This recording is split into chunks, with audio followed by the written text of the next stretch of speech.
বিসমিল্লাহির রহমানির রহিম। প্রিয় শিক্ষার্থীবৃন্দ, welcome to digital education Bangladesh. আজ আমরা শিখব অষ্টম শ্রেণীর গণিত অনুশীলনী 5.2 অঙ্ক নম্বর 1 হইতে 4। আমরা 4টি অঙ্ক আমরা শিখব। তো 1 নম্বর অঙ্ক ছিল a by x comma b by y comma c by z comma p by q কে সাধারণ হর বিশিষ্ট করলে নিচের কোনটি সঠিক হবে। এখানে 4টে দেওয়া আছে, ক, খ, গ, ঘ। তাহলে 1 নম্বর, 2 নম্বর, 3, এই 4টা যে সংখ্যা দেওয়া আছে, আমরা এই সংখ্যাগুলোর এই হরগুলোর লসাগু করব। তো হরগুলোর লসাগু হলো x y z q. X y z q, তাহলে এক্স দিয়ে যদি আমরা ভাগ করি তাহলে এক্স এক্সে কাটা যাবে। কি হবে? এক্স এক্সে যাবে কাটা, এক্স আর এক্সে যাবে কাটা। তাহলে থাকতেছে কি ওয়াই জেড কিউ। এখন এই এ কেও ওয়াই জেড কিউ দিয়ে গুণ করবো, এক্স কে ওয়াই জেড কিউ দিয়ে গুণ করলে আমাদের এইটা হবে। তারপরে এই যে বি বাই ওয়াই আছে, এটাকে আমরা ওই লসাগু যেমন আছে এক্স ওয়াই জেড কিউ, তাহলে দিলে এখানে ওয়াই কাটা যাবে, এখানে ওয়াই কাটা যাবে। তাহলে থাকবে কি এক্স জেড কিউ। এই এক্স জেড কিউ দ্বারা আমরা বি কে গুণ করবো, ওয়াই কে গুণ করবো, তাহলে হবে বি এক্স জেড কিউ, নিচে হবে এক্স ওয়াই জেড কিউ। 3 নম্বরে আমরা সি বাই জেড আছে, এটাকে আমরা ওই যে লসাগু এক্স ওয়াই জেড কিউ দিয়ে ভাগ করলে তাহলে এই জেড কাটা যাবে, এই জেড কাটা যাবে। তাহলে থাকতেছে এক্স ওয়াই কিউ, এই এক্স ওয়াই কিউ দিয়ে আমরা সি কিউ গুণ করবো, জেড কিউ গুণ করবো, তাহলে উপরে হবে সি এক্স ওয়াই কিউ এবং নিচে হবে x y z q. P by q, এটাকে আমরা এই যে নিচের লসাগু যে আছে এক্স ওয়াই জেড কিউ দ্বারা আমরা ভাগ করবো কিউকে, তাহলে এই কিউ কাটা যাবে, এই কিউ কাটা যাবে, থাকবে কি এক্স ওয়াই জেড থাকবে। এক্স ওয়াই জেড দ্বারা পি কিউ গুণ করবো, কিউ কিউ গুণ করবো। এখন প্রিয় শিক্ষার্থীবৃন্দ, তোমরা দেখো তাহলে এখন আমাদের রেজাল্ট আসতেছে এই একটা, এই একটা, এই একটা, এই একটা, কারণ সাথে রাখলে আমাদের এইটা হবে। এটার সাথে কোনটার মিল আছে? এর সাথে মিল আছে এই যেটা। তাহলে সুতরাং 1 নম্বরের সঠিক উত্তর হবে ক। আশা করি তোমরা খুব সহজেই বুঝতে পেরেছ, কারণ এই ক এর সাথে সবগুলো মিলে গেছে। এখানে ক এর সাথে সবগুলো কি মিলে গেছে, আর অন্যগুলোর সাথে কোনোটাও মিলে নেই।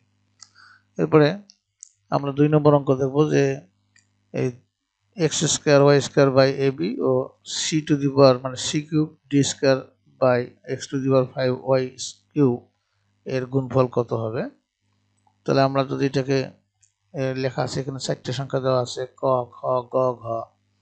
তো আমরা লিখছি এক্স স্কোয়ার ওয়াই স্কোয়ার, নিচে হলো এ বি, আর সি কিউব ডি স্কোয়ার, নিচে লিখছি x to the power 5 y to the power cube. তাহলে এখন দেখো এই যে এক্স স্কোয়ারের সাথে আমরা যদি ওয়াই এক্স পাওয়ার 5, তাহলে এখানে কাটাকাটি করলে এখানে 3টা থাকতেছে, তাহলে এক্স এর পর থাকতেছে কটা? 3টা, 2টা বাদ যাবে। এবি তো থাকবে, তারপরে এই সি কিউব তো যাচ্ছে না কোনোটাও, ডি স্কোয়ারও যাচ্ছে না, নাই, ডি স্কোয়ার নেই। তারপরে এখানে ওয়াই আছে 2টা, এখানে ওয়াই আছে 3টা, তাহলে থাকতেছে কটা? কাটাকাটি করলে থাকতেছে একটা, ওয়াই থাকতেছে একটা। আর নিচে তো এ বি দিয়ে গুণ করলে এ বি হবে, তাহলে A B x cube Y হয়, আর উপরে থাকতেছে সি কিউব ডি স্কোয়ার। এখন দেখো এটা কার মধ্যে আছে? সি কিউব ডি স্কোয়ার, নিচে A B x cube Y, তাহলে এটা খ এর সাথে মিল পাইতেছি, তাহলে এটা সঠিক উত্তর হবে খ, বাকিগুলো হবে না। আশা করি তোমরা বুঝতে পেরেছো। 3 নম্বর প্রশ্ন ছিল x square minus 2x plus 1 এ স্কোয়ার মাইনাস 2a প্লাস 1 কে এক্স মাইনাস 1 এ প্লাস 1 দ্বারা ভাগ করলে ভাগফল কত হবে। এখানে 4টে উত্তর দেওয়া আছে, ক, খ, গ, ঘ। আর কোনটি উত্তর হবে? তা আমরা এটাকে ভাগ করেছি, ভাগ করলে এখানে গুণ হয়ে যাবে, গুণ করলে এখানে এই নিচেরটা উপরে যাবে a মাইনাস 1, আর উপরেরটা নিচে আসবে x মাইনাস 1। আর এখানে আমরা সূত্রে ফেলেছি যে a square minus 2ab plus b square সূত্র, তাহলে a স্কোয়ার মানে এখানে x স্কোয়ার, আর এখানে minus 2 into x into b square মানে এখানে 1 এর উপরে স্কোয়ার করলে 1 হয়, তাহলে এখানে 2 কে 2x হয়, অর্থাৎ a square minus 2ab plus b square তোমরা লিখতে পারি a minus b whole square, তাহলে x মাইনাস 1 হোল স্কোয়ার। ঠিক এমনিভাবে a square minus 2ab plus b square, অর্থাৎ এখানে a square minus 2a into 1 plus b square দেখা যাচ্ছে 1 এর উপর স্কোয়ার, 1 এর উপর স্কোয়ার করলেও 1 হয়, তাহলে এটাও সূত্রে পড়ছে, তাহলে আমরা লিখতে পারি a মাইনাস 1 হোল স্কোয়ার। তাহলে এখানে গুণের যা আছে তাই a মাইনাস 1 ভাগ হলো x মাইনাস 1। তাহলে এটা মানে হচ্ছে যে ডবল স্কয়ার মানে x minus one into x minus one, নিচে a minus one whole square মানে হচ্ছে a minus one into a minus one. এখন এই a মাইনাস ওয়ান একটা, a মাইনাস ওয়ান, আর এই যে এখানে a মাইনাস ওয়ান একটা কাটা, আর এখানে x মাইনাস ওয়ান, এখানে x মাইনাস ওয়ান একটা কাটা, যেহেতু গুণ আকারে আছে। তাহলে থাকতেছে কি x মাইনাস ওয়ান, নিচে থাকতেছে a প্লাস ওয়ান। এখন দেখো কোনটা আছে, তাহলে x minus one into a minus one. তাহলে এই খ নম্বর অ্যান্সার, এটা হলো সঠিক অ্যান্সার, আর বাকিগুলো সঠিক না। এরপরে আমরা 4 নম্বর অঙ্ক দেখব।